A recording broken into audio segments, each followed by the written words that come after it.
Good So, evening. welcome Yeah. everybody. We don't have a session tonight because one of our players is down. He came back from overseas with some sort of foreign virus and it's bleeding through the eyeballs. No, I'm exaggerating, but he's not well enough to play. That's And so since sad. we are very close to the conclusion of this story arc, we don't want him to miss out, particularly because he also has vested interest in how this may resolve. Ah, So we as decided to have a bit of a Q&A session exploring some of the subjects that have popped out in the course of this storyline, which I am not going to be running this tonight. I'm just one of the peanut gallery. Naomi is running this tonight because I'm running this is her this. idea. So, yeah, apparently. Wow. Okay, here leave comes that the to you, bus. Um, Yeah, the cutest bus I've ever seen. Um, yeah, so I thought it'd be a good chance for us to have a discussion about lots of things like how we create our characters, what are the processes that we put in place to develop them, how do we like breathe life into our characters and reality into them because they're our creations. They come out from somewhere. So, this is a good chance to explore that. And we make little clay people and then we breathe into them. yeah, yeah, it absolutely works 100% of the time. Your money back guaranteed. And also, there have been quite a few little revelations over the last few episodes. What revelations you talking about? We'll get to that when we get to that part of the discussion. AIs, killer droids. We'll worry about that later. Yeah, and then just discussing things that have popped up in the course of this story. Character story arcs as well. They've changed for, I know, certainly my character certainly had a very bad few days. And You mean that before you have a character, now you have like a Mr. Cyborg. Mrs. Potato Head kind of person? yeah, that wasn't the plan. That was so not the plan. Oh, well, it happened. It happened, and now we have to deal with it. Cool. So let's get this little ball rolling then. Katie, here's the hot potato for you. Here's the first of the night. So tell me about your character and how you developed her and what was your thought processes behind all that. Okay, well, I wanted to go for a night sister, but couldn't find all the components when I was creating her, so she became half night sister, half human, I suppose.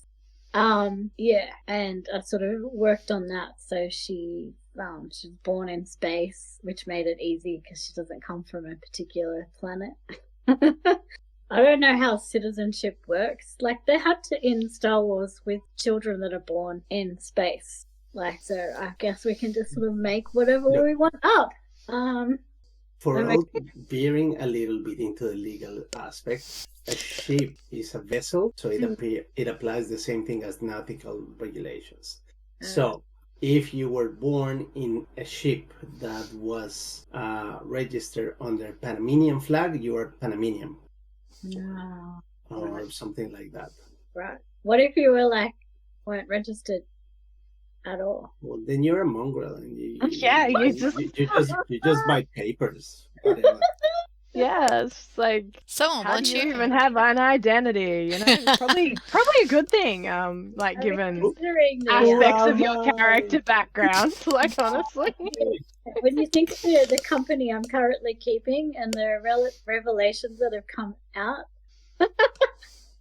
poor Amaya's in for a bit of a shock. she's surrounded by very, very perfectly legitimate people.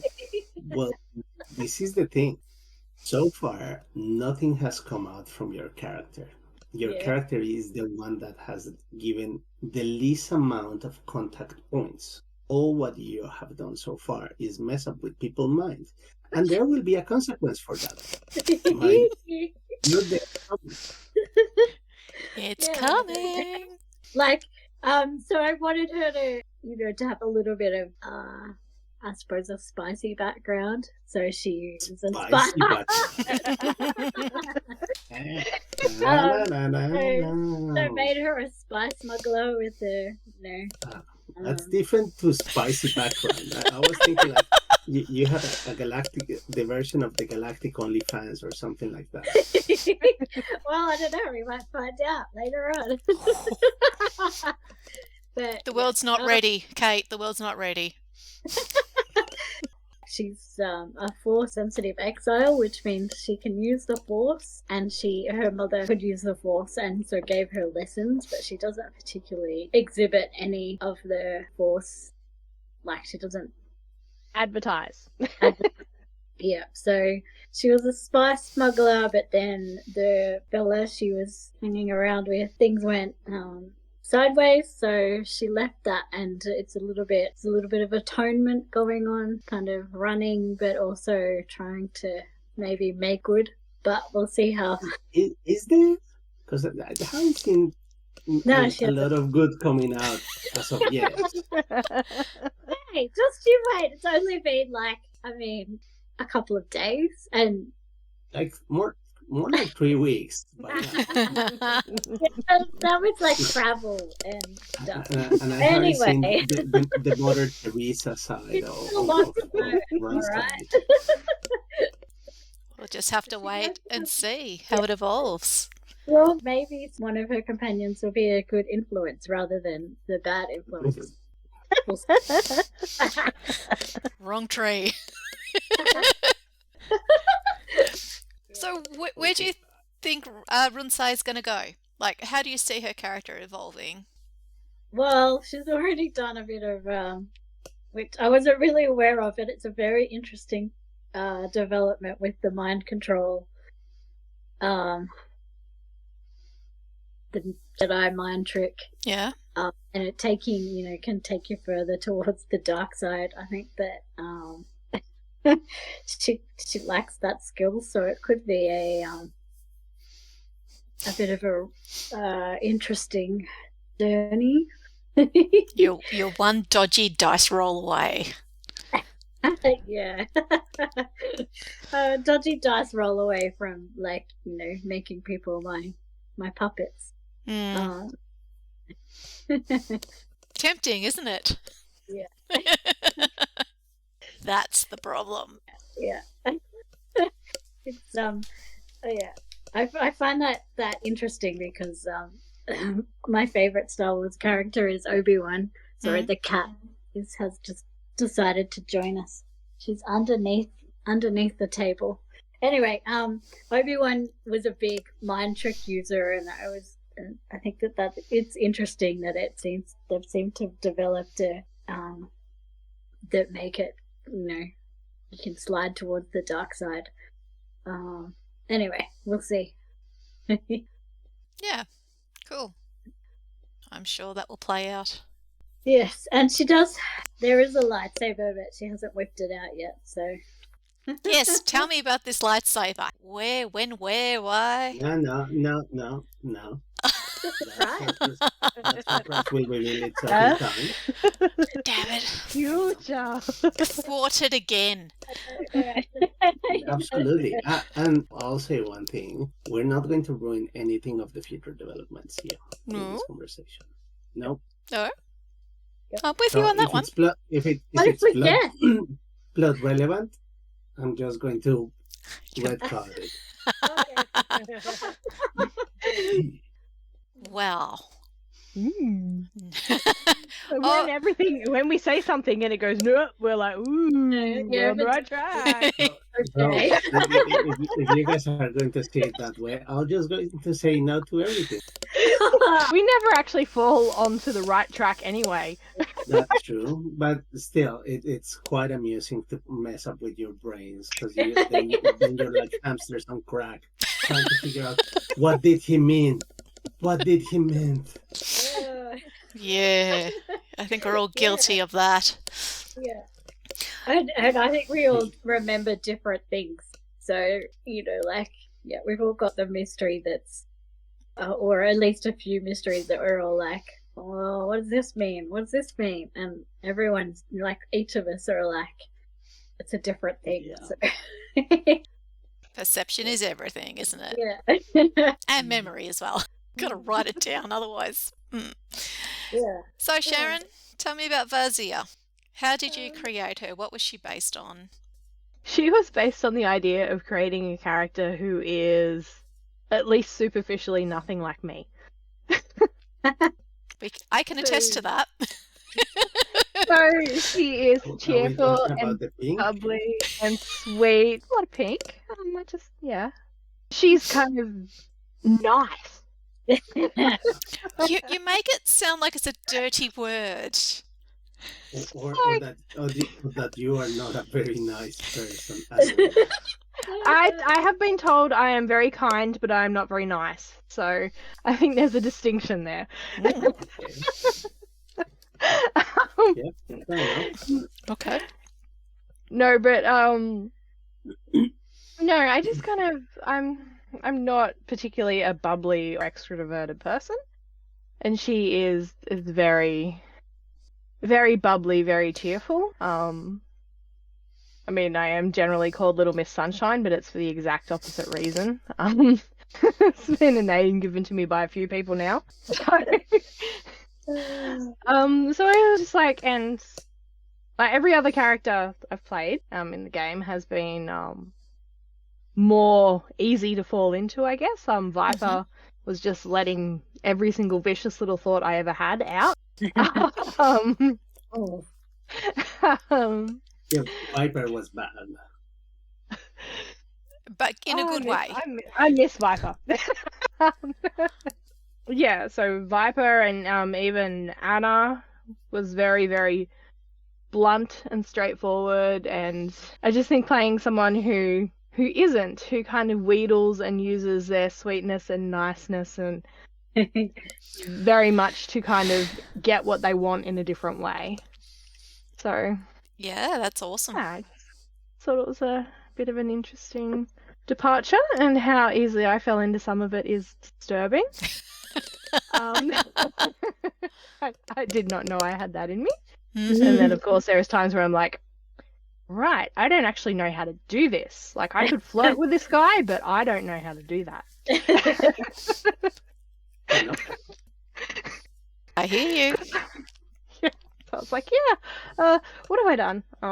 So it was just, it was very much a point of starting. Let's go for someone who no one would expect of me. Yeah, absolutely. And to be able to sustain it so well for so long. Yeah. That's actually quite difficult to play something that you aren't. Well, without sounding like Captain Obvious, that's actually what it's cool about role-playing games. That you get to play somebody that you are not necessarily. It may be a facet of you, but it's not necessarily who you are 24/7. That's really cool. That's one of the things why I really got into role-playing games many years ago, because real life is kind of boring. Stressful and when look, pay the bills, buys you the funny toys, whatever. But at the end of the day, there has to be more to it than the day-to-day crunch, right? Mm-hmm. yeah. And for us, it's this. Mhm. At least for me. Yeah. Storytelling, playing, remembering that you actually have an imagination and you can use it, which is it's something you kind of forget when you start to grow up. Yeah, and some people, I was very fortunate to play go play this weekend. Most of the crew was people around our age brackets, 30s, 40s, but there was also young people, and it's really cool because we went for drinks after the event, and we were talking about these sort of things. Like, how did you get into this? How did you get into that? There was even a gent, probably about 70 something. Mm-hmm. He learned to play role-playing games in the 80s as an adult. Hey, good on him. Yeah, absolutely. Party on. Probably he would have been my dad's age, probably when in his 40s or thereabouts. Yep.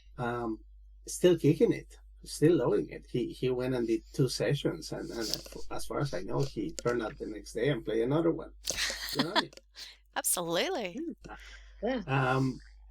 But the common denominator is everybody has very high pressure jobs like engineers, lawyers, doctors, all of the like, right? Mm. But it's that creative outlet, Absolutely. and that's awesome. Yeah. Yeah. And yeah. Mm. It sustains you through a lot of really bad days. Like, I have a game tonight, so I can't kill anyone today. Yes. We saw it when one of us imploded last week. What is wrong with my microphone? Ah! I make Not no me. apology. I make I'm just none. really angry right Oh, it now. was you, Sharon. No, not me. Nope. It was Everyone would think it would be me. Yeah. No. So you're not the only one with rage issues, don't you worry. Everybody raging. Yeah. Some rage We're issues. I have human stupid only. people issues, okay? There's plenty of those ones. Stupid people. All right, Miguel, so how did you start gaming? Now, Oh, What? Did you just change the goalposts on us? yes. Oh, lordy. How Okay. did I start gaming? This year, I've been gaming 30 years. Wow. Okay. That's actually I started gaming in high school, a group of friends, and it was by pure accident, honestly, Mhm. because they were one person short. And I thought it was just going to be like a one-time thing, Mhm.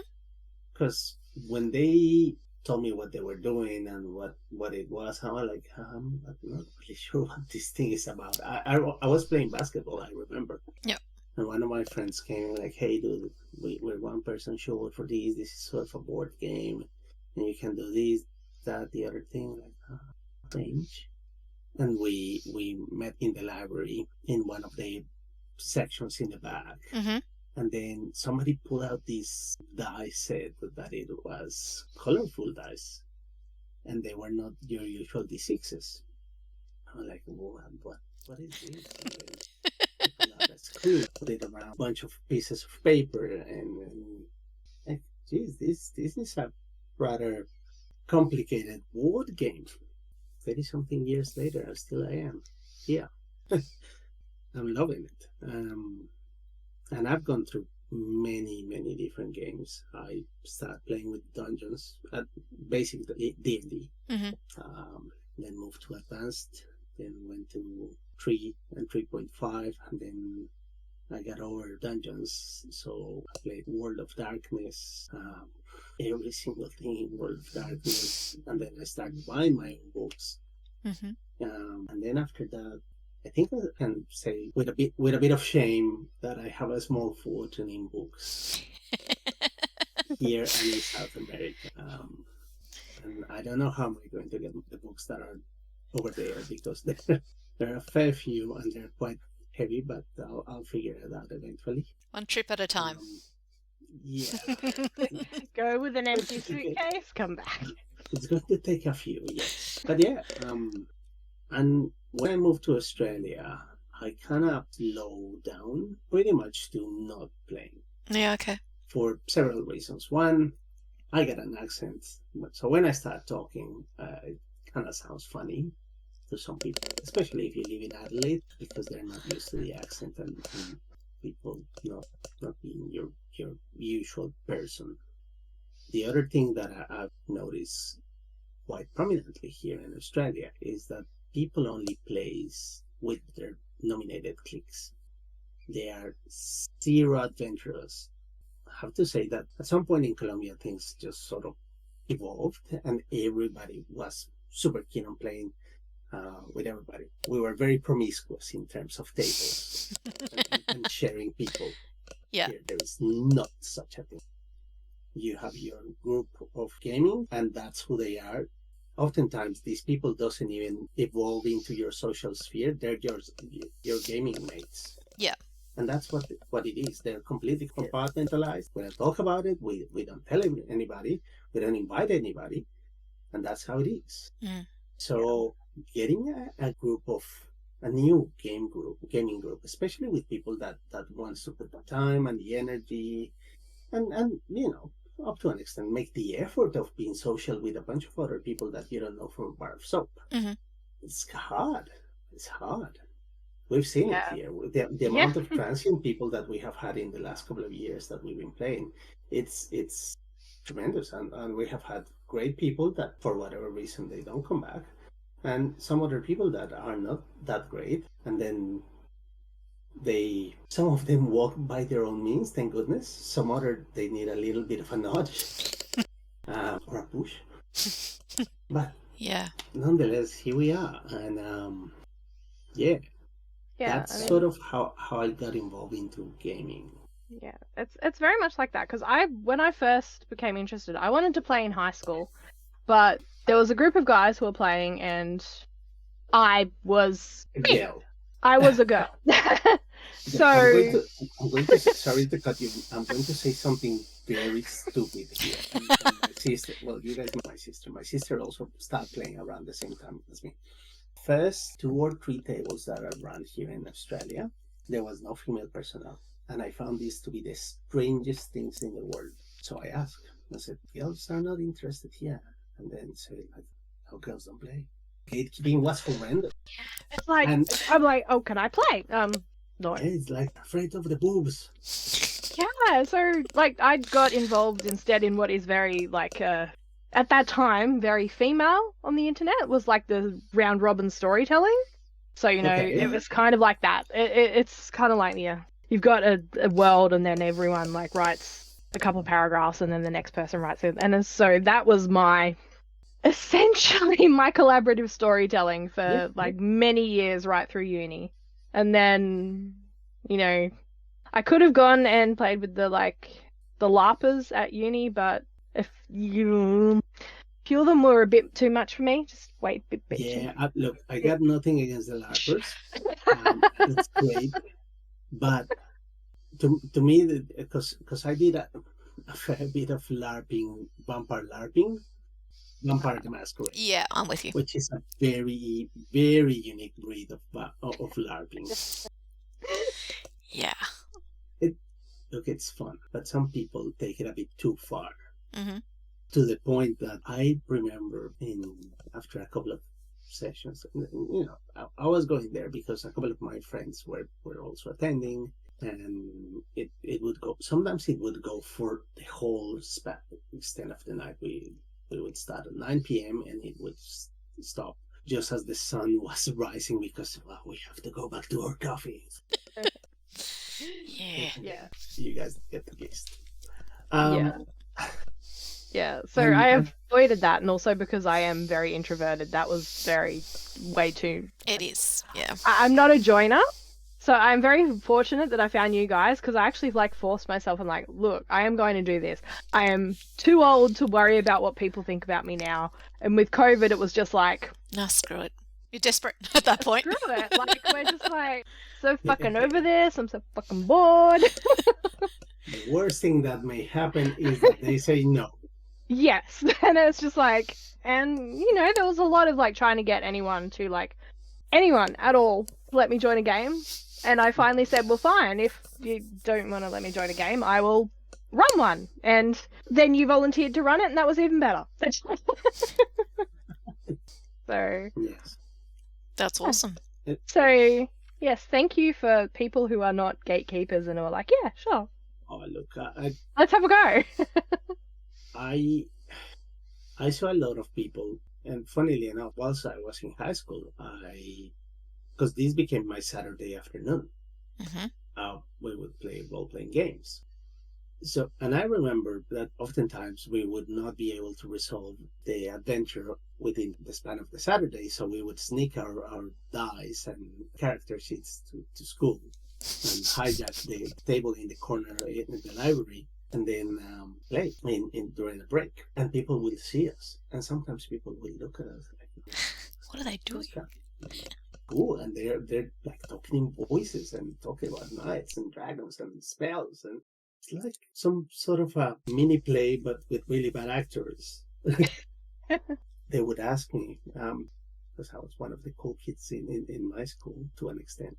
They would ask me, what was that? And I said, oh, it's a role-playing game. It's called Dungeons and Dragons.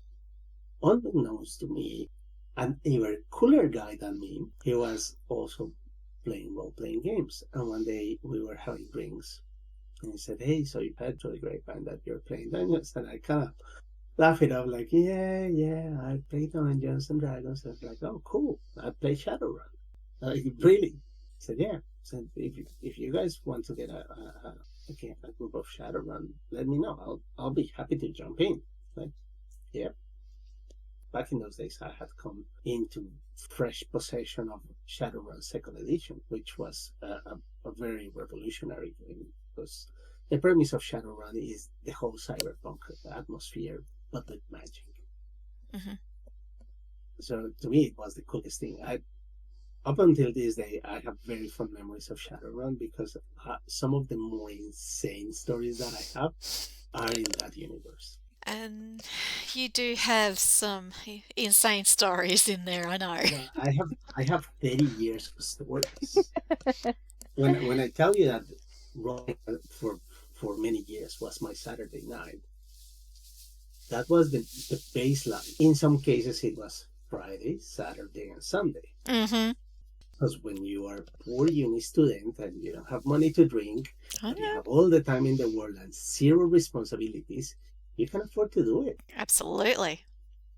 As a matter of fact, it's the best thing that you can do because you all your expenses reduced to Snacks. 3-minute noodles and a bottle of Coke. And the occasional book with a new game. What book? What book? You just Rule book. what? No? Back in those days, there photocopies. Of course. Sorry. These days, we do actually buy books legally because We can. We're adults and we can. yes, we can afford them first and foremost, but also I am quite happy to support all the talent. I have to say, without an ounce of shame, that before I got Blades in the Dark physically, I actually got one of the version 1 manuscripts that was somewhere in a public forum, and I read it back to front, and like, this is the coolest game that I've ever read.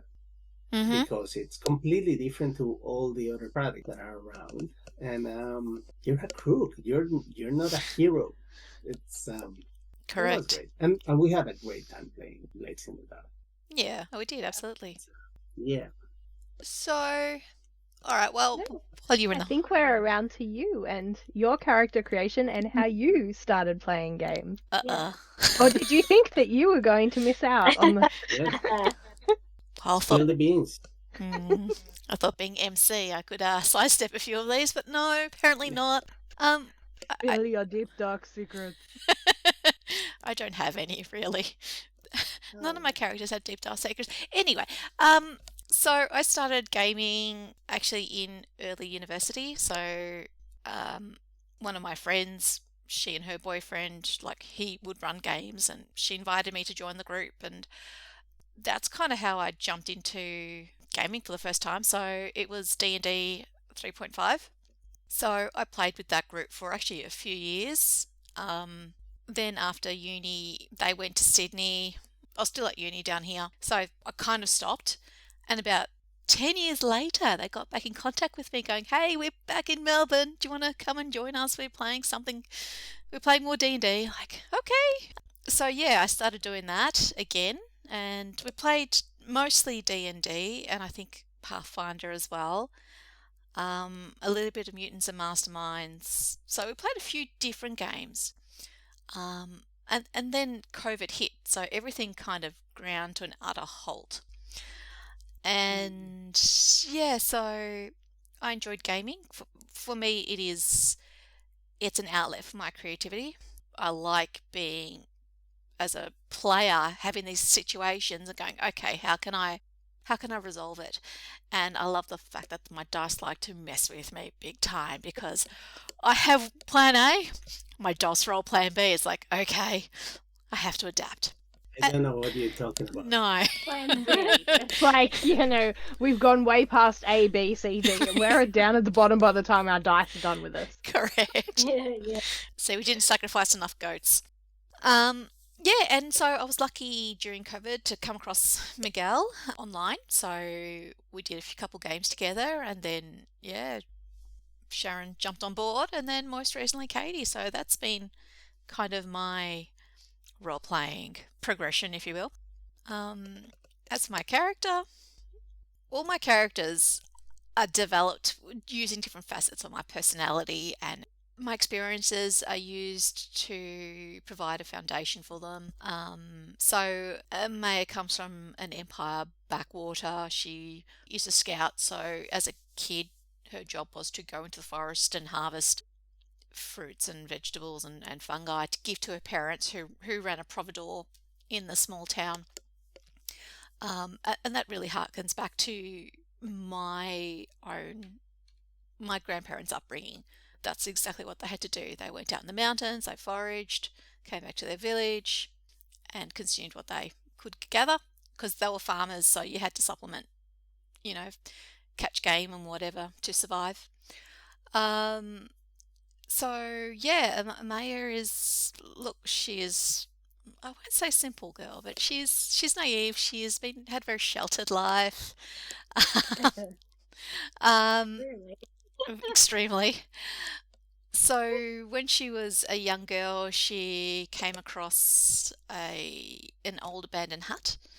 And inside that hut there were some books and a holocron, and a lightsaber, because it was an old hut from a Jedi, which I actually pulled from my own history.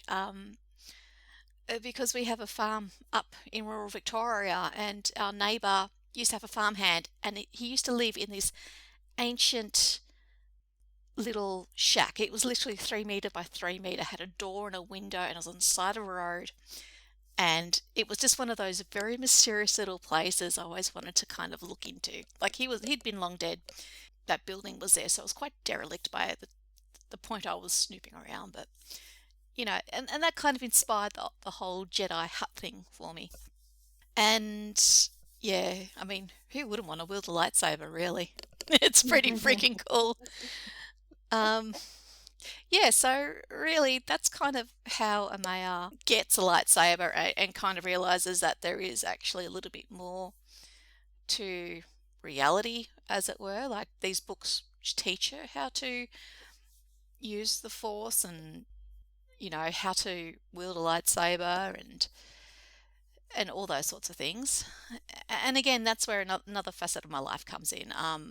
I did martial arts for 15 years, and a lot of the work that we did was pattern pumse work, and it's very nuanced. Like, you don't think it is, but actually when you stop and try and teach people how to do it, it is actually nuanced. It's all about balance and shifting and moving, and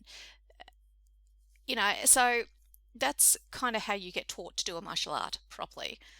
And one of my little side things is I collect books, and a couple of books I've got is on different martial arts, but they're in pictures.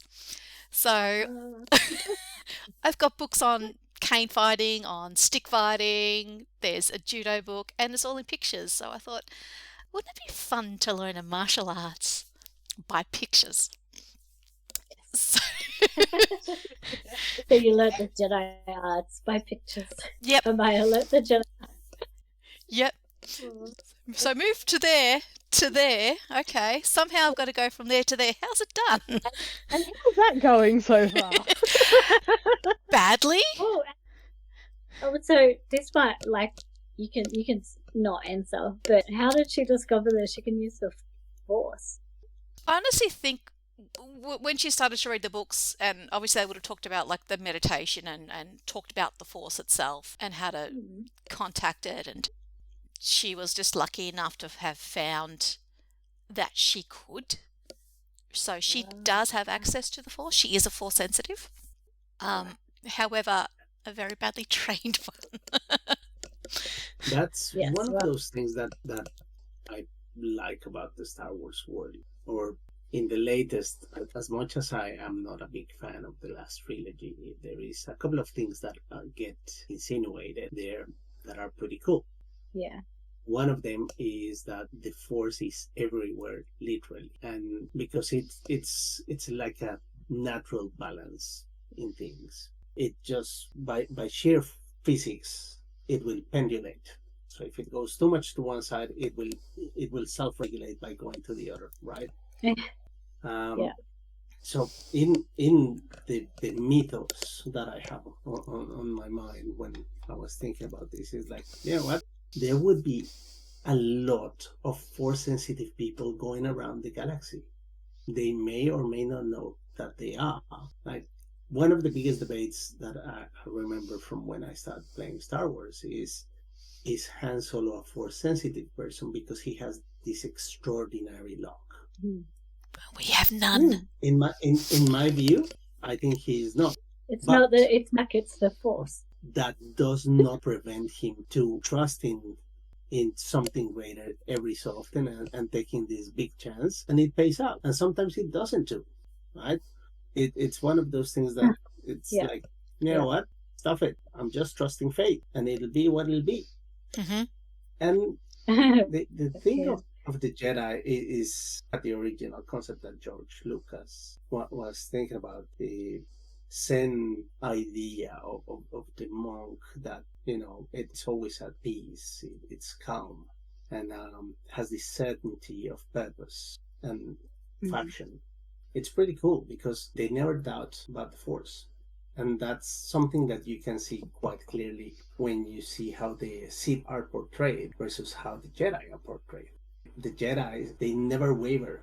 The Sith are full of questions, and not questions of why is the sky blue, or they're like, why did this happen to me? Yeah, and it's very much like something bad happened, and I cannot move on from this.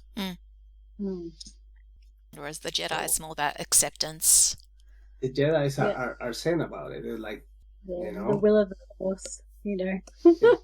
my cat died not because it jumped from the roof and chased a bird, because it was his time to die.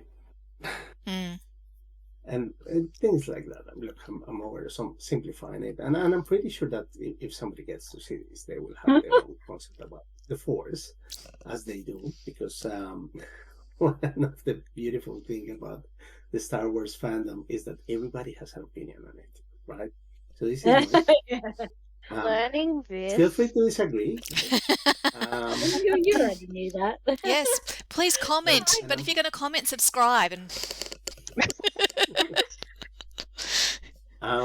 but I have to say that I do enjoy having the pretend philosophical conversations regarding the Force, as some people here have can attest to it.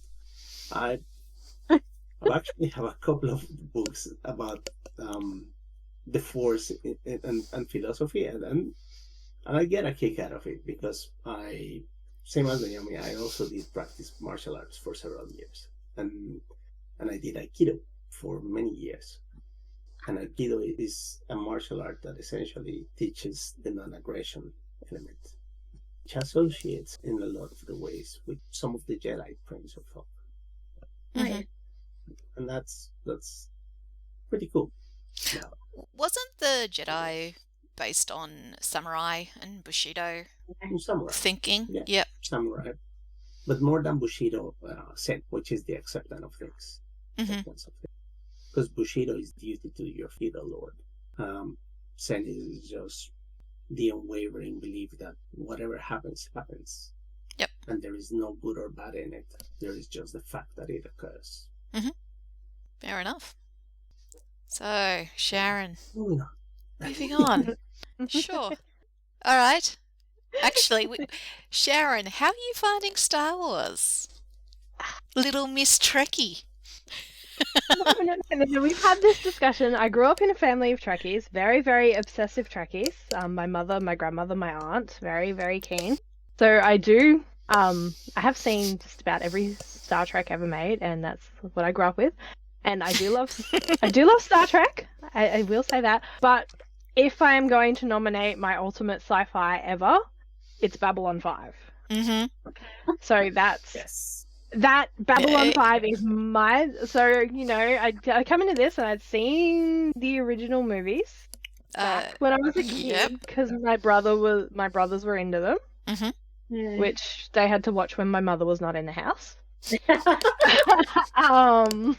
So yeah, I'd It's seen the out, original okay. movies, and I had seen one of the prequels because I was dragged to the movies with a friend who had seen all the trailers that made it look like a grand romance, and she destroyed my hand by gripping it so tightly the entire thing because it was way too traumatic for her. So that me? no, Was it that wasn't. you, Katie? No, this was back in uni. No, it's just we have a mutual friend, and we went to see a Star Wars, and I took another friend, and they were talking when the dun, dun, dun, dun, dun, dun was coming, and I hit her. I went, "Shut up!" Hit her. Yeah, She no, hasn't stopped telling me about it since. Don't go to Star Wars with Katie. Sit 3 or 4 rows away and do not talk. But no, this was a uni friend, and she'd like killed my hand, and that's basically all I remember of that movie. So then, and becoming friends with Katie, and Katie is a gigantic Star Wars nerd. And has been for a lot longer than I've known her. Well, let's say for as long as I can remember. I have a picture when I was in hospital when I was 5. I've got the book on tape of Return of the Jedi. So I know. Started I know young. It was at least 5. Yeah. So it was just kind of like Katie's always been, oh, you haven't watched this, and I'm notoriously 10 years behind in any kind of media whatsoever. It's just the way I am. I'm getting there. Like, I watched a movie that was from 2014 the other day. Everyone proud of me. Yeah. Oh no. At least you're in the right millennium. That's a good start. Yeah, but no, so it was like when you guys said like we really want to run Star Wars, I'm like, yeah, sure, I'm up for anything. I know nothing. So that's why you're all getting in the videos all the nerd lore. This is me learning about Star Wars, and that's why you're also getting opinions with it. Because learning as we go through it, so I will go on deep dives into Wikipedia, and then I'll end up Googling random things like, the discussions of the Force, and I think my latest deep dive was the Empire Super Soldier program, which is how I came up with the fact that part of their Super Soldier program was actually necromancy. So Essentially, yes. that's just like cool. Jump that So, hurdle. yeah, no, but I've since watched The Space Mandalorian, Wedding. and that was good. I enjoyed The Mandalorian, but I enjoyed the Book of Boba Fett even more, which I know everyone else is like, this is awful, we hate this series, why do you like it? And I'm like, I really liked it. It was Mando 2.5.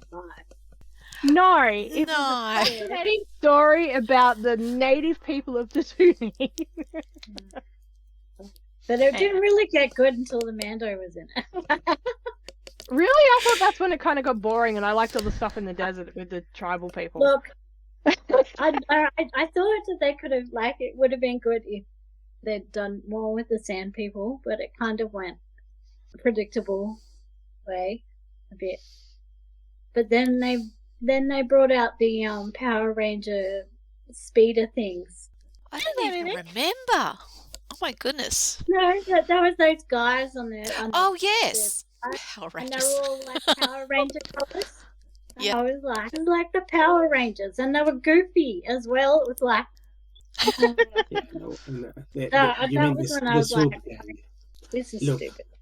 Regarding the Book of Boba Fett, all what I can say is when I was a kid, there was this bounty hunter that was called Boba Fett, and he was pretty badass.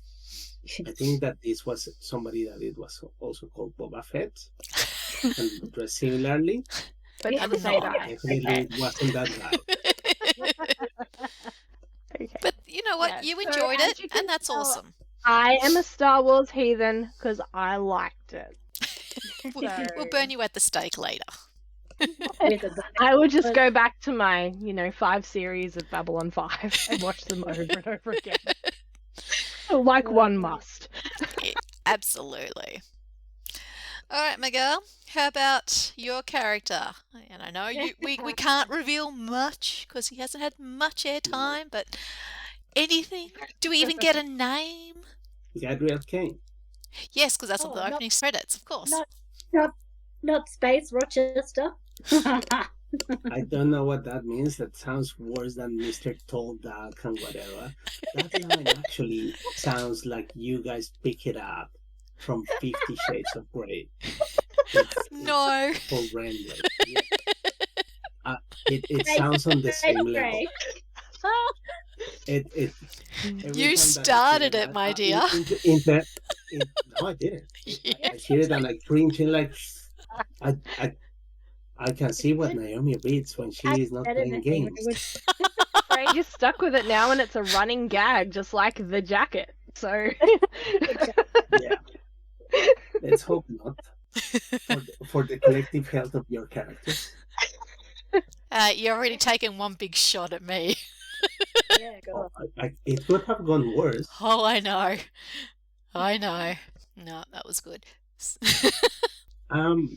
Look, I can tell you some things about Gabriel Kane without um Goody. damaging anything. He is a character that I actually played in a previous campaign. As a matter of fact, point of interest, I have had probably 3 long campaigns of Star Wars. Mm-hmm. The characters that I've played in 2 of the long campaigns, their surnames is Kane, and they are related to each other. They're just in different time frames of the galactic time. Like That's so cool. one of them is during the great Jedi hyperspace lane. There was big conflict between Sith and Jedi, as they are currently portrayed. Mhm. When the first Sith Empire was rising, and all the big baddies came about. Like, this may not mean anything to you, like Uli Keldroma, which is the original bad guy, and his brother that got killed in the space in the span of the conflict, and that's what actually made him come to his senses in a way, and then he got severed from the force. Oh, Severed. Severed. You can Yeah. do that. That's something. yeah. You can cut off somebody from the force, Ooh. and and then proceed to go crazy, I assume. pretty much a lot of the mythology around it is that, because being force sensitive is like having an enhanced sense. So imagine what happens if you live your whole life with it and then you lose a limb. Some people cannot recover from that. No. And in this case, it is not physical pain or the parasympathetic element. It's just something that is part of your whole being just gets assassinated. Yeah. And you know that the force exists because you've been trading with it for years, but you cannot touch it. Be like being in a desert and seeing water and not being able to drink it. Yeah.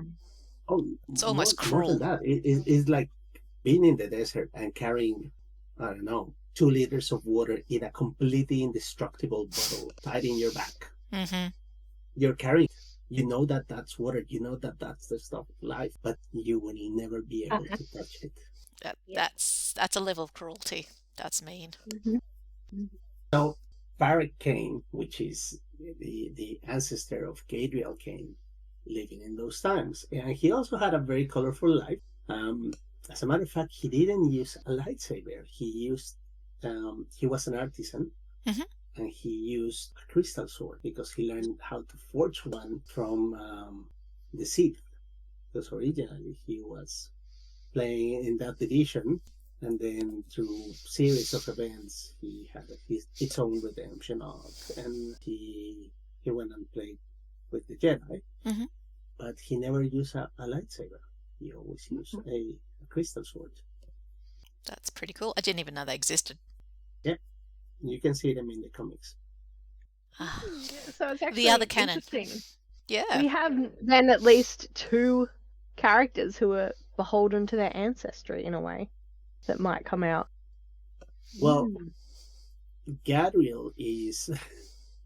Uh, Gadriel has an even more convoluted story, and probably as he stops being an NPC and becomes a playing character, we'll get to see more things of it.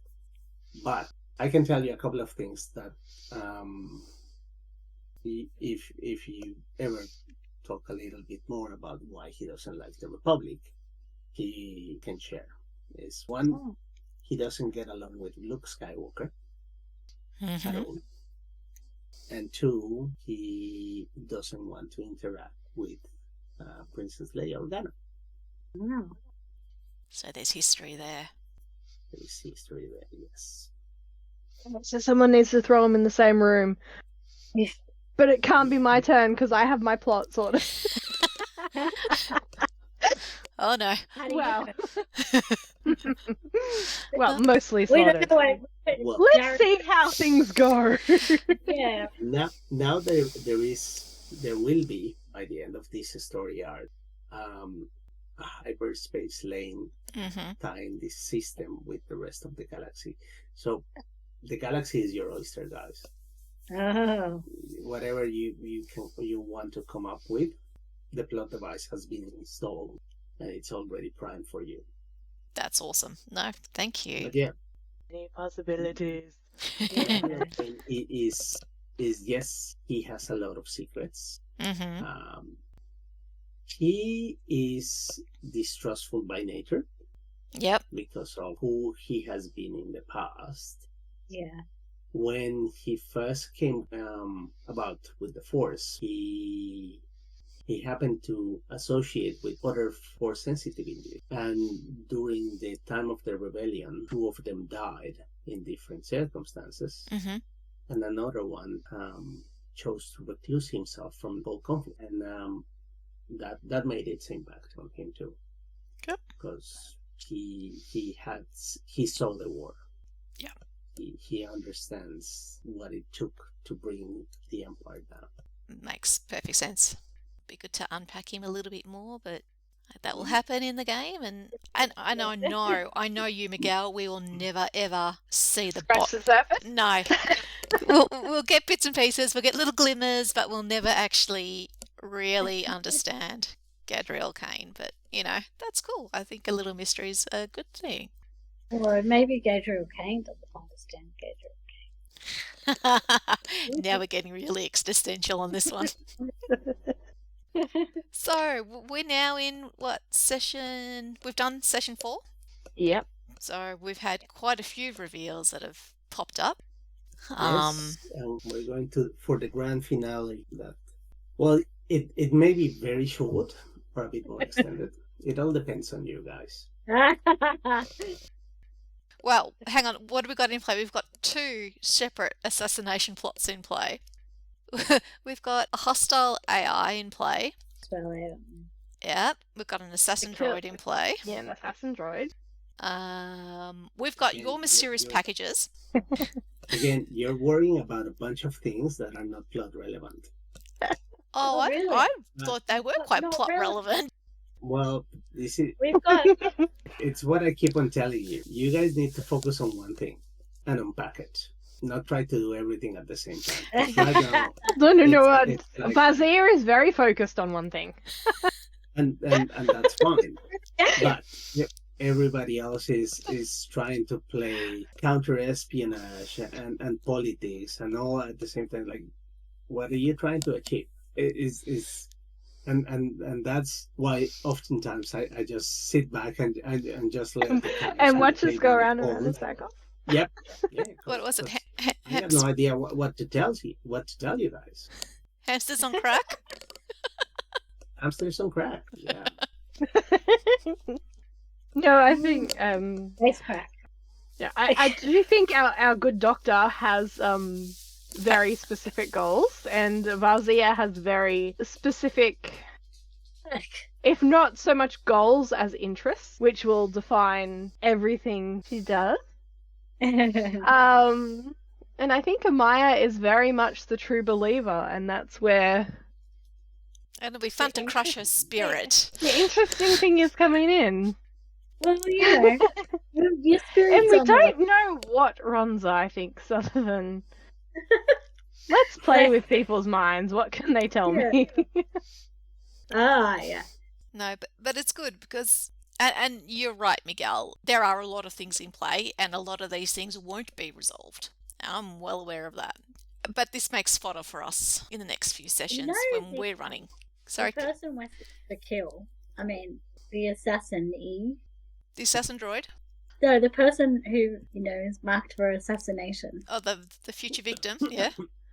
Was that the one that looked like Padme? No, that's the Queen Regent. No. The person that so far you, a couple of you have been contacted for because there is a substantial bounty on her head is your ambassador. Right. So Mon Mothma's child. Yeah, Leader. Mothma. Leader. Yeah.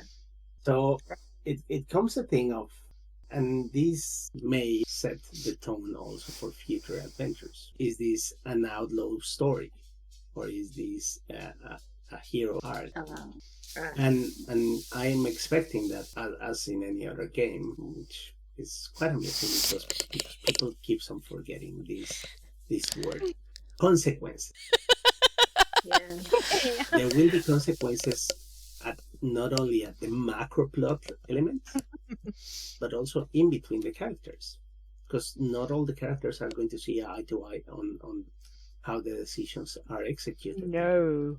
I And mean, that's something that I am not going to be running, so I will just stand by and watch the fireworks go.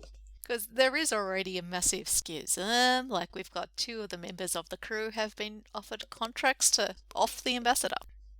It's it's a little fraught. Little. No, it's not fraught for your character. Amaya is perfectly. These people are my friends, and they're going to help me find the rat. And has anyone actually given you, in character, any indication that that's not what is happening? No, the thing is, everyone's kept their little secrets close to their chests.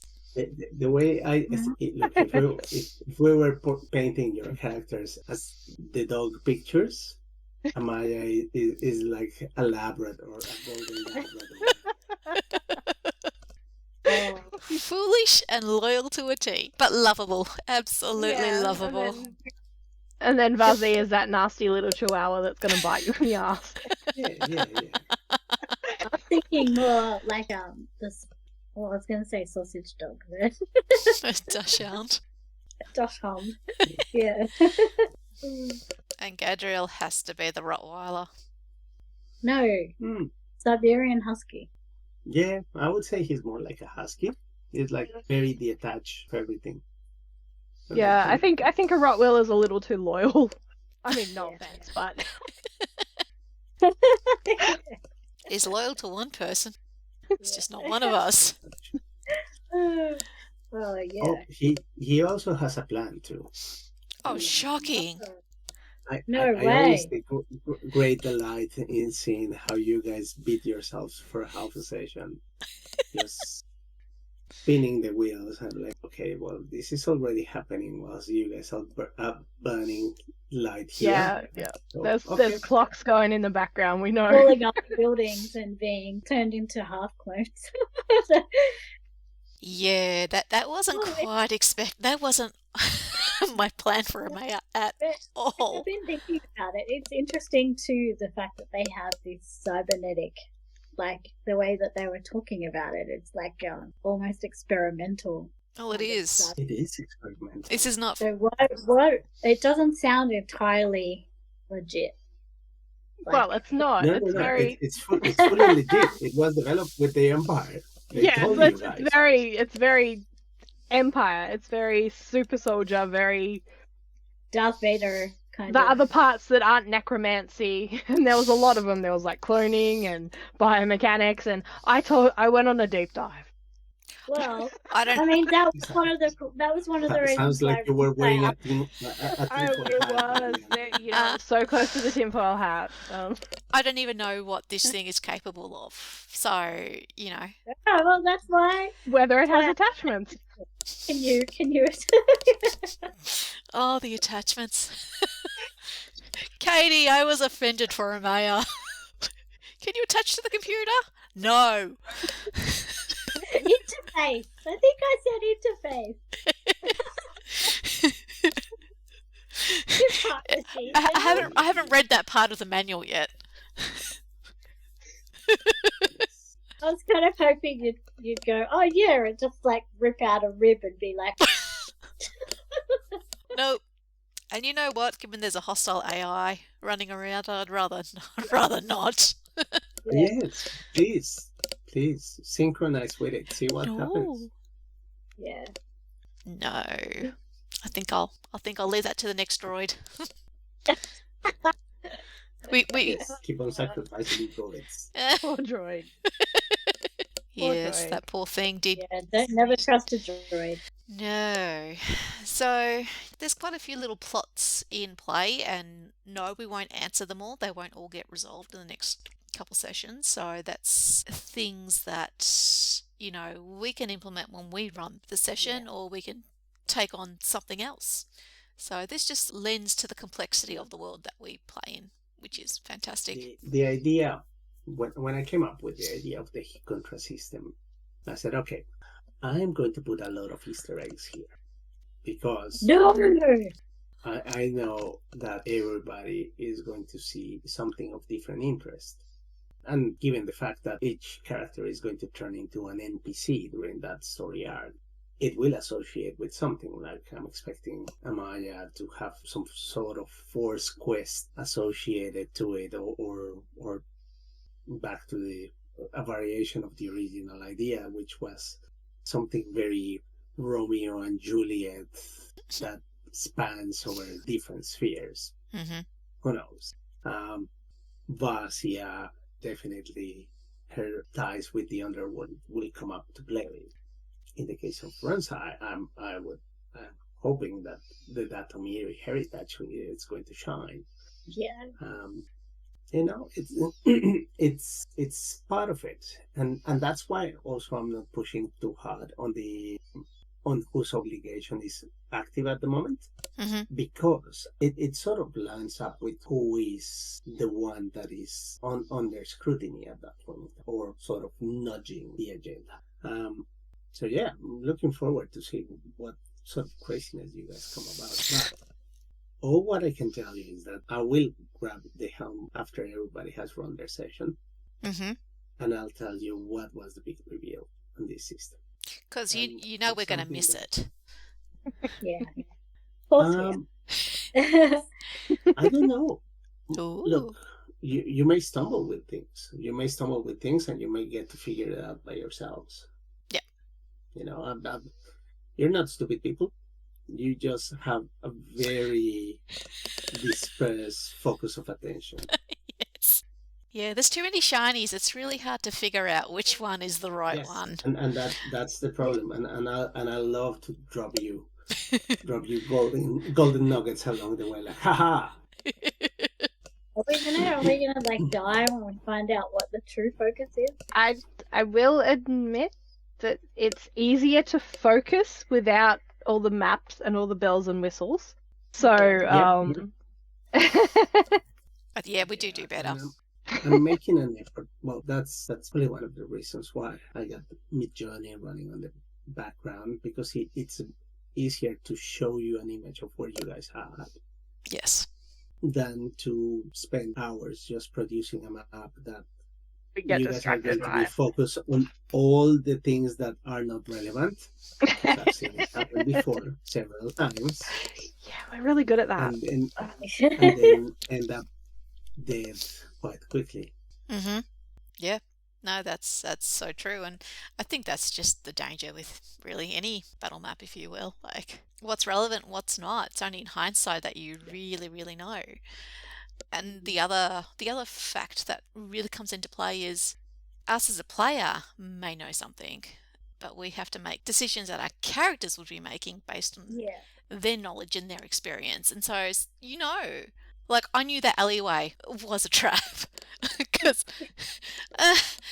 I knew it was a trap, but Amaya didn't. We all knew it was a trap. But we still went in.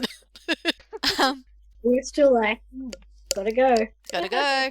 Okay, I need to report. Okay, let's not piss off the locals. So yeah, and that influences the decisions that we make as well. Otherwise, I don't think we're being honest to our characters. Yeah. So it's all part of the fun and the games. And then, of course, let's discuss the dice, who regularly betray us, screw us over. It has nothing to do with you guys. I don't do anything with the engine. You sure? I just laugh. No, I would, I blame Foundry and every single games and VTT we've ever used, I roll badly. Every single actual physical dice we use, I roll badly. It's just, I need a witch doctor, okay? I need someone to come in and make it the holy smoke ceremony and then waving and lifting the curse because we need some help. Because it's but at the same time, some of the worst dice rolls we've ever made have been the best. Ended up with the most fun we've ever had. Like this. Yeah. Like getting a missile lobbed at you. I have to say that's something that I have adopted a lot from all the PBTAs and the Forge in the Dark systems. That is fail forward. Mm-hmm. Yeah. The action was not. It can be successful. It throws you a spin that you were not expecting. Like, for example, or quite the opposite. I failed, but nothing blew up on me. What's going on? Oh, why has my console has locked down? Oh, damn it. Why is the poor droid just getting melted? I think it's great mechanic, actually, as opposed to, you fail and then you stop and there's no avenue of recourse. This is actually a really good tactic to use because it's like at the moment we're trying to break into the archives. We keep failing.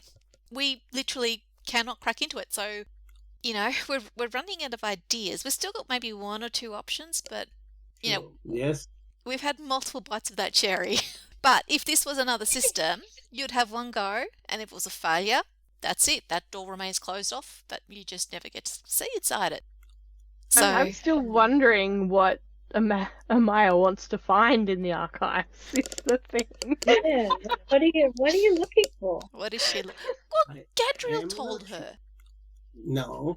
He said, look in the archives. Amaya just blindly trusts Gadriel. Read that as you may. I'm not going to give you a leg up here. I'm always trying to wheedle something.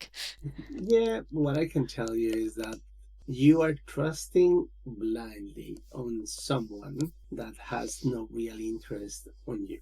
It has interest in you being alive, so he can use you at a future stage. Mm-hmm. Yeah. Oh, I'm aware. She may not be quite so much, but I'm certainly aware. That's just been a bit of fun. It's kind of like, so I know what I'm doing when I'm going to try and break into the computer. I know exactly what I'm looking for and exactly what I'm doing. It didn't go well, but if I had managed to succeed, I knew exactly what I wanted and why. But does Amaya know what she wants and why out of the archive? Not really. Like, she thinks there's something there. Oh, don't give me that look, Miguel.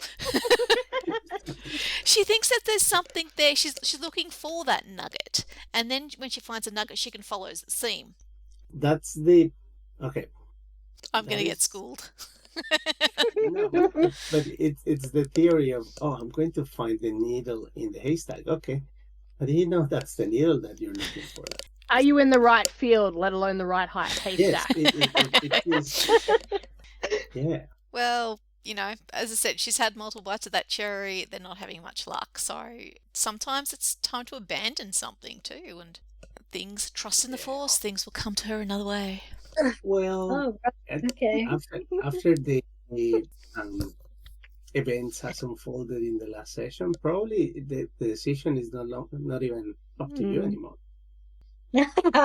Which decision is that? There are many. You're about to get There is, like, you guys release Oh, the AI. an evil AI in the system. So what do you mean you what are guys? It you was what are you Razia. really going to get out of that system? Yes. Was it me? Was it me or was it the droid? That was the watch. That was. Maybe that it was my buddy, my mind control buddy.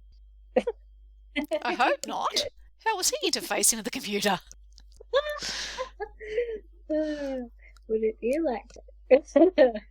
So yeah, there's a lot of things at play at the moment. So it's I think it's going to be interesting to see how some of it plays out, and some of it is going to just remain open. Yeah. Well, think we'll have to this see. Is it is- Jared's, right? Yeah. It's still, yeah. Yep. Yeah. Yep. So there are threads for us to play with when we take over running the game. Yeah. Yeah. Yeah. Cool. Do we have any Who other is questions? Rondal? Well, that is the question. Dr. Mary, or yeah, like that's also like more secrets. I'm an open book compared to you lot. Yep. Yes. And I think, in a way, certain characters are, not to mention any names, are counting on that. Probably. Easy to manipulate. I knew she was doing something. Yeah, I know that run size is just... That's it, people. Well, you can't really mind control other Jedi. I mean, Yes, you other. can. Yeah, you can. You can. They just have to fail. You just have to roll better than them. Oh. The only thing is, I think they would realise it easier. Probably shouldn't have told me that. Uh-oh. Watch out for Gadriel. But no offense, but Amaya's so naive and available that you'd probably be able to manipulate her without any kind of mind control at all. Look, that's going to change. Just I mean, after they're tall, dark, and mysterious. look, Amaya's going to change. Like, she's had one major life event. Yeah. You know, that's going to kind of take the wind out of your sails, Yeah, and it well, does how does it- change you. Maybe is she going to go a little bit twisted? I honestly This don't is- know. This is the thing. She can sense the force, but she has never asked the hard questions about it. And that's the part that, from Gabriel's point of view, it's the thing that until that gets resolved, he's never going to trust her. Oh.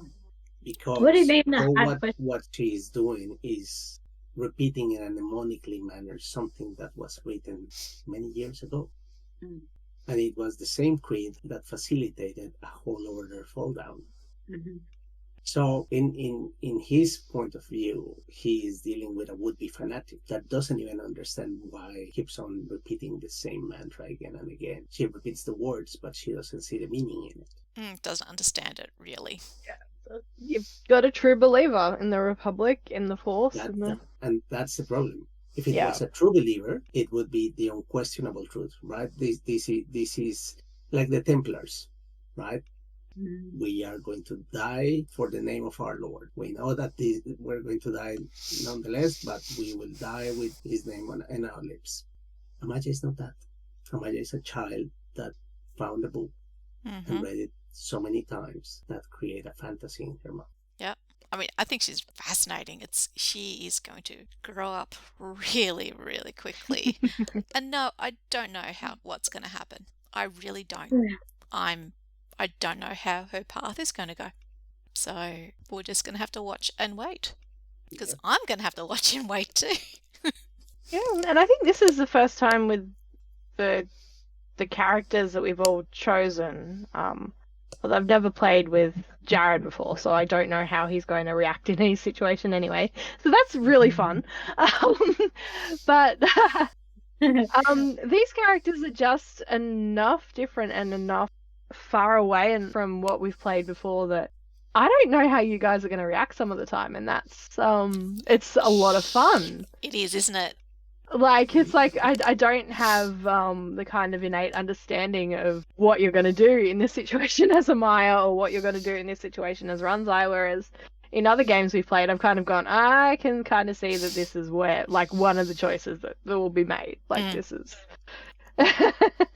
This time it's like, well, this is going to be interesting. Yeah. Yeah. It's been a challenge. Like, making those decisions in character has been certainly a challenge, but it's fun. It's I've been enjoying it. I think everyone else has as well. Yeah. It's been a blast. Yeah. So Enjoyable. And the game system, like, mechanics are interesting enough. Yeah, they're really fun. All those Look, dice.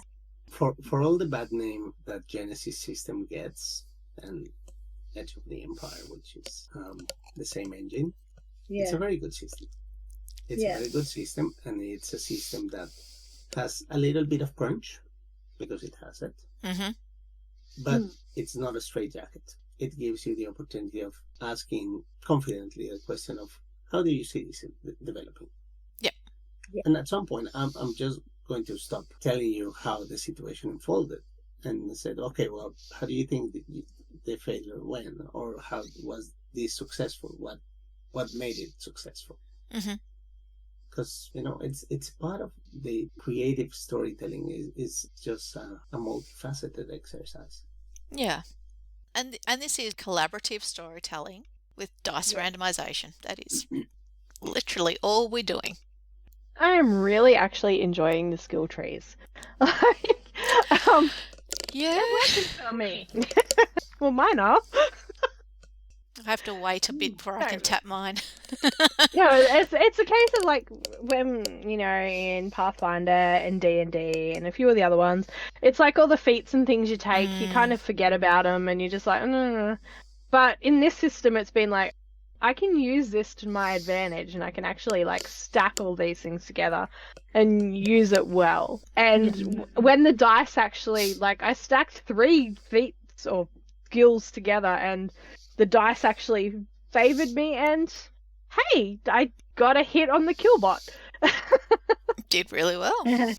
So it's like, so I enjoyed that aspect of it, and the fact that it seems like the skill trees are really meant to work with that storytelling aspect. So you're like, I can wheedle this in here and actually have a chance to actually make a difference with how this plays out.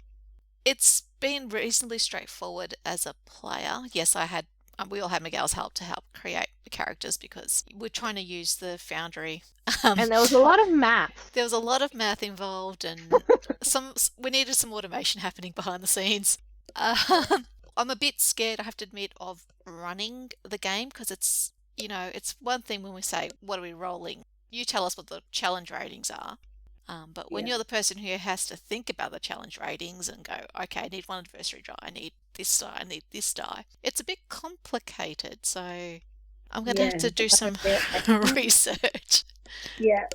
Make a cheat sheet. There's like cheat sheets of what all the dice mean. Yeah. Yeah. But, like, putting that together and then weaving all the story elements and then getting everyone to go the way you want them to. Herding cats. I have discovered that I don't try and make you people, whenever I run games, I don't try and make you go anywhere. And if I need you to go somewhere, I say explicitly, do this, because otherwise... the adventure is that way. Exactly. Plot this way. Go. Pay no attention to the man behind the curtain. And sometimes you need to. I mean, you don't have to. Please get on but that sometimes you train need Cairo. to. Yeah. Please get on that train to Cairo. What's that bucket on the floor? What bucket? The one that you're about to kick if you don't get on the train to Cairo. Yeah, but then we jumped the characters we were supposed to meet in Cairo. Didn't that happen? Oh, I should explain. This is a game of Scion that we played a few months ago, so it's been a while. It's all hazy in the distance now. We have played what? Liminal, Vyson, Scion, D&D, Pathfinder, Blades in the Dark, Blade Runner. Blade Runner. Blade Runner. Although Blade Runner was like, Oh, you did Blade it. Runner was going really, really well. Oh, man. Given I was running that. Thank you, Miguel. Was that one shot? I was referring to the Blade Runner that I ran for you guys. Do we remember how that finished? No. I threw up in my helmet. That's right. Because we were so bad at the investigation that we died. Oh, yeah. Yes. Now I remember. It was the one shot. Yes. Was that the one? Actually, we got to the third session, and you guys... We missed up the obvious... You disregard the primary crime scene, and you also disregard the profile of the victim and a bunch of other basics, and then but they shinies making a lot of noise in all the wrong aspects, and in the end somebody got upset with you asking too much questions and decided to say, and we got killed. And this is when Miguel learned clue stick. I need to get a clue stick for my players. And smack them on the back of the head with it on occasion. Yes, that but was... it's okay, because we finished the last the Blade Runner game with a blowjob and knifing. Yes, we did. No. We moved to the ambush in a morgue. Yes, we did. Yes, okay. We had moved beyond that. Which was very frustrating for somebody because it all stank like oh, this is a diversion to steal the body. So you know what? Let's just point to the entrance. Oh, there is the perpetrator. Go. And then you rolled a critical.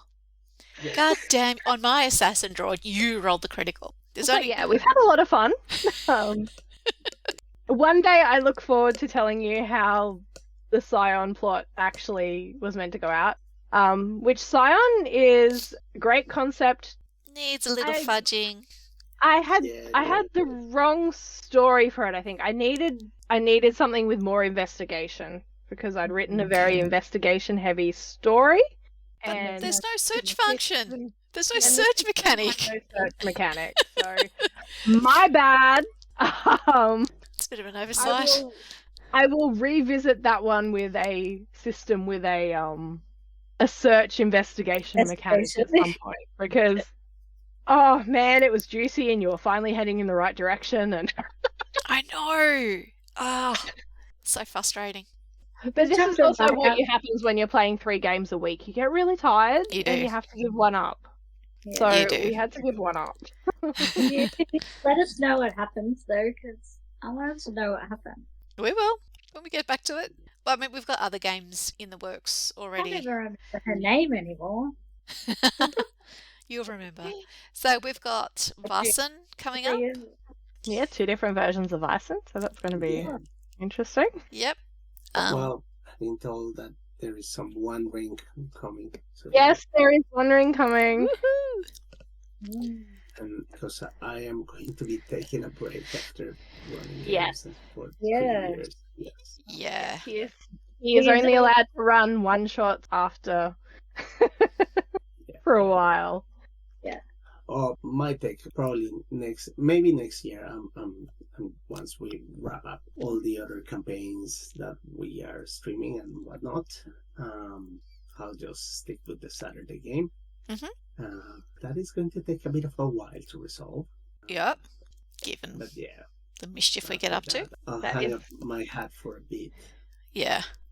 No, it's fair because people don't realise it's a lot of work to run a game, and you spend time making maps and picking music and setting up the VTT, and it takes time and effort. And you know, we all have jobs, we've got families, we've got other demands on our time as well. It can be quite onerous sometimes, and it is enjoyable running games as well as playing them. I absolutely love it. You know, but it's tiring. It's just I still need to sleep. What? No. Who needs sleep? It's also our turn to torture everyone else. Every so often see the family and the kids. Yeah, absolutely. Break well deserved. And it'll be good for us. Like I think I ran Boston last year or the year before, so Last year, yeah. last year. It'd be good to I'm actually looking forward to getting back into it again. And yeah, next year we will have a fully fitted version of Alchemy. Yes, finally. Because Very pretty. I have been having a play with it.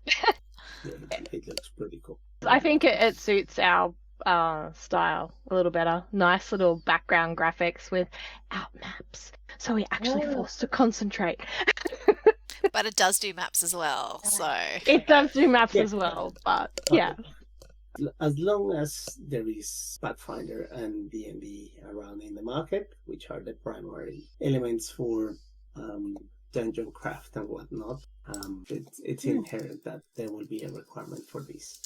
Once it moves more to, I don't want to say abstract, but less regimented games such like ABTA or Microscope or even Cortex, some of the other systems that are going on. It becomes more theater of the mind, which is something that it would have been great that D&D would have embraced it, but people tend to forget that D&D started as a war game, and they remain true to their core roots. Because that's what Gary Gygax wanted to do. He wanted to pit heroes against other heroes or monsters. Yeah. And then from that, it evolved into a more, well, what happened with these people in between the fights with the monsters? Do they have lives? Do they have a bride, an enemy, or how do they spend their times? Yeah. Yeah, I think that's a very valid point. I'm one of those people where I don't like a lot of rules because I find them very constraining and I can't remember all the rules. So I like the simplest systems because to me it's more organic and it makes more sense in my mind. But, you know, easier to tell a story. There are some people who really dig the rules and, you know, give them a big tome of rules. They're all over it. And yeah. It's not my kettle of fish. Yeah, they're fun, but they're like fun in different ways. And I think we definitely work better when we're given latitude. Yeah, less constraints. Yeah. We're good traveling light. Yeah. That's a good way of saying it. We like traveling light. Yeah. So I think the One Ring might be interesting because there's a system that's completely different. Oh yeah. Yeah. You'll have to teach us. I'll have to teach myself. A Moria campaign has been requested, but my my version of what you guys are going to be doing in Moria is going to be a bit more interesting, and I think. Yeah, look, I do have a very ambitious idea for the One Ring, but I'm not going to start planning for it because it's really massive. No, and my turn. I have a very, very fun, very me. My turn. My turn. No, you're not going to touch my game. It's my precious. I want to run a rogues gallery into Moria, okay? So you people are all going to be slightly dodgy fuckers. Yay. Yeah. Look, we better just kill some goblins. That's all we want to do. Are there goblins? Oh, yeah. I don't. Yeah. I'm crossing the streams. I can't keep them straight. Goblins and because orcs and goblins. All right. Goblins and the spicy guy. The cave troll. They have a cave troll. And a Balrog. And you're all going to get eaten by a Balrog. That is my goal. So bring the marshmallows. Will we meet a Smeagol? No. In Moria. Not likely. Cool. Oh well. I think that's enough for one night, wouldn't you say? We've been able to tease a few things out of people and unpack a little bit here and there. So yeah, no, that's been good. Thank you very much, ladies and gentlemen, for giving up a couple of hours of your night to our viewers. We hope you enjoyed that. I think we've certainly enjoyed just sitting back and talking as we do about our characters. Like, subscribe, follow us. We do this because we love to, but it'll be good to know that you guys appreciate what we do as well. And if you've got any questions, contact us. We're more than happy to answer stuff. Or if you have a clue that we have missed because we are idiots. What she said. Help give them us. clues. Or no, give them all the crazy ideas that you guys can muster. Yeah. Please send them in. There's I'll Give come so, up our with something. hamsters more crack. Yes. hamsters will be taking over the world shortly, don't you worry. All right, people, have a great night, and we'll see you for session 5 next week. So, see Yeah. ya. Good Bye. night. Thank you for joining us on this epic voyage through the Star Wars galaxy. We hope you enjoy exploring the Force, iconic characters, and untold stories from the far reaches of the universe. Remember, the Force will be with you always. Please support us and subscribe to the show on Twitch and YouTube. We're also on Instagram. Rate and review and spread the word so we can grow and keep these shows coming.